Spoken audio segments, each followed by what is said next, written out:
भगोड़ा मुनि जी दिल्ली के अंदर जो सत्ता परिवर्तन हुआ है वो बता रहा है कि ये भगोड़ा क्यों हुआ है। उसको किस तरह से महामहिम बना दिया, एक तरह से माननीय विधायक बना दिया इस केजरीवाल ने। अब उसकी समझ में आएगा कि कानून क्या होता है, अदालत क्या होती है। तो वो सामना उसका सच से सामना 10 साल बाद होगा। उन्होंने कहा कि ना तो इसने हमको कोई खत लिखा है, ना मुझे ऐसा कोई लेटर मिला है, पुलिस अपनी कार्रवाई कर रही है। तो इसको कानून के तेवर अब समझ में आ रहे हैं कि क्या खेल चल रहा है।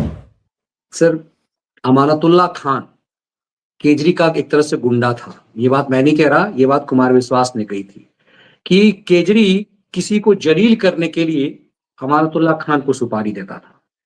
अब वो खुल भी गया कि देखिए, उसने दिल्ली पुलिस से कहा था कि इलाका मेरा है, यहां से भाग लो वरना बर्बाद हो जाओगे। ये आम आदमी से नहीं कह रहा था। रिपब्लिक टीवी चैनल के रिपोर्टर को जब उसने कान में धीरे से कहा तो क्योंकि माइक लगा हुआ था, वो सामने आ गया। उसने कहा था कि यहीं गाड़ दूंगा साले। बाद में अर्नब ने टीम भी लगाई थी। ऐसे गुंडे विधायक बन जाते हैं, सांसद बन जाते हैं और ये कहते हैं कि इस देश में डर का माहौल है। लेकिन अब डर मुझे लग रहा है अमित शाह दिखाने लगे हैं योगी स्टाइल में। ये भगोड़ा है और भगोड़ा होने के बाद अभी जानकारी मिली है सूत्रों से, दिल्ली पुलिस को कि एक सांसद के घर ये छुपा हुआ था। कौन सांसद है, इसका मतलब है कि खुफिया टीम को इस बारे में जानकारी होगी। ये अभी अभी चुनाव जीता है, इसको आतिशी मार लेना की तरह नाचना गाना था। ये भगोड़ा क्यों हो गया है? भगोड़ा मुनि जी दिल्ली के अंदर जो सत्ता परिवर्तन हुआ है वो बता रहा है कि ये भगोड़ा क्यों हुआ है। जो बात मैं अक्सर कहता था कि वो पुलिस तो पकड़ कर ले जाएगी अदालत में और वहां पर वकीलों की फौज केजरीवाल की सरकार की खड़ी होती थी। अब इस तो वो केजरीवाल का समय होता तो गिरफ्तारी देता है, पुलिस आई पकड़ी और वहां जाकर अदालत में उसकी जमानत हो गई, क्योंकि सामने अभियोजन पक्ष जो है उसकी कोई बहस ही नहीं करता, कहता हमें कोई आपत्ति नहीं है। लेकिन अब इसको मालूम है कि अब इसको जमानत लेने में लाले लगेंगे और इसको पुलिस को इस रिमांड लेगी पुलिस इसका, और इसको समझ में आ जाएगा जितनी गुंडाई इसने 10 सालों में की है, जिस तरह से सड़क छाप गुंडा जो आदमी था उसको किस तरह से महामहिम बना दिया, एक तरह से माननीय विधायक बना दिया इस केजरीवाल ने।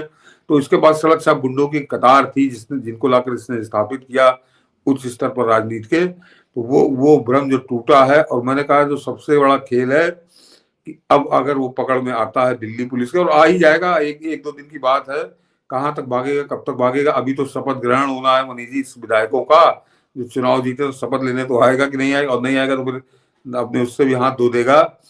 तो आना तो उसको पकड़ में है ही है, लेकिन अब उसकी समझ में आएगा कि कानून क्या होता है, अदालत क्या होती है।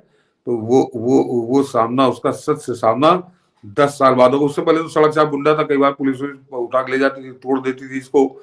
अब ये 10 साल से जो मौज ले रहा था वो इसको भारी पड़ेगी। और ये इतना घबराया हुआ है मनीष जी कि इसने बाकायदे अभी बयान जारी किया है आज ही कि मैंने दिल्ली पुलिस कमिश्नर को एक खत लिखा है कि मेरी गलती नहीं है, वो फलाना ढिमका, उसने पूरी सफाई दी है।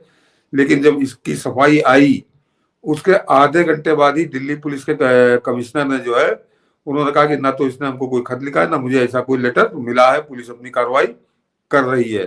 तो इसको कानून के तेवर अब समझ में आ रहे हैं कि क्या खेल चल रहा है। और निश्चित मानिए कि बहुत एकदम मतलब सड़क छाप गुंडा था, और एक रात में इसकी रिमांड में ये बिल्कुल सीधा सीधा आपको नजर आएगा, तोते की तरह बोलेगा ये।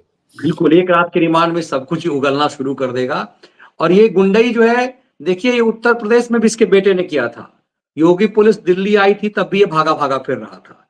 लेकिन अब की बात, इसने पुलिस को धमकाया, और सबसे धमकाया नहीं, एक हत्या की साजिश वाले के एक आरोपी को बचाया जो इसका चुनाव प्रचार कर रहा था। पुलिस उसे, वो भगौड़ा था, पुलिस को जब जानकारी मिली तो इसने भगवा दिया। तो इसके ऊपर तो कई तरह के आरोप लग गए हैं।